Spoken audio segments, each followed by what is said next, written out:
नमस्कार दोस्तों, स्वागत है आपका हमारे YouTube चैनल पर। आज हम बात करेंगे भगवत गीता के पहले अध्याय की, जिसे अर्जुन विषाद योग कहा जाता है।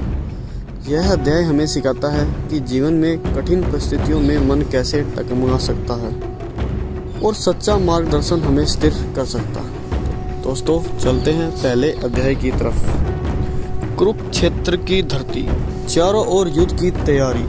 कौरव और पांडव की सेनाएं आमने सामने खड़ी हैं। हवाओं में तीरों की गंध है, शंख गूंज रहे हैं। महाभारत का महान युद्ध आरंभ ही होने वाला है। अर्जुन कहते हैं,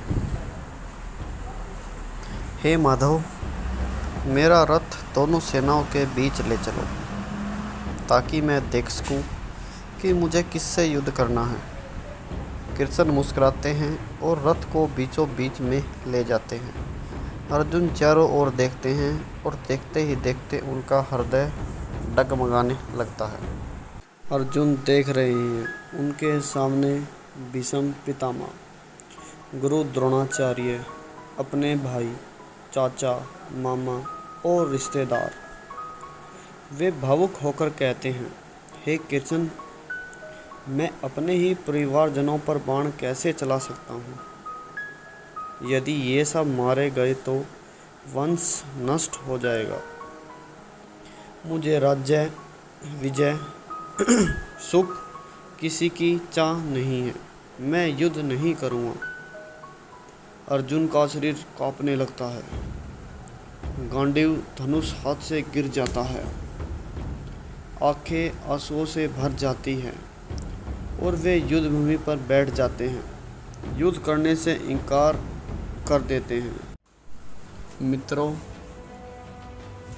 यही है अर्जुन विषाद योग, जब महान योद्धा भी भावनाओं में डूबकर अपना कर्तव्य भूल जाते हैं।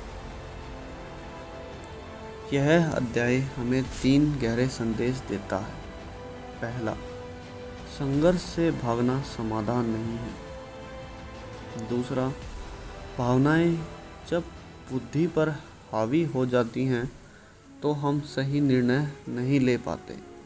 तीसरा, जीवन में सही मार्गदर्शन आवश्यक है। जैसे अर्जुन ने कृष्ण की शरण ली, वैसे ही हमें भी जीवन में एक गुरु या सही दिशा की आवश्यकता होती है।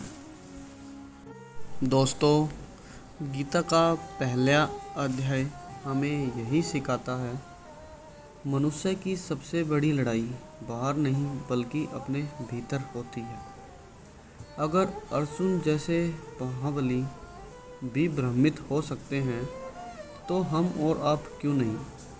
लेकिन याद रखिए, जब जीवन कठिन लगे तो भागना नहीं है, साहस और मार्गदर्शन के साथ आगे बढ़ना है।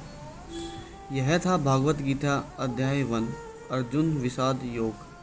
अगली कड़ी में हम देखेंगे कृष्ण अर्जुन को क्या उत्तर देते हैं और जीवन का सच्चा रहस्य खोलते हैं।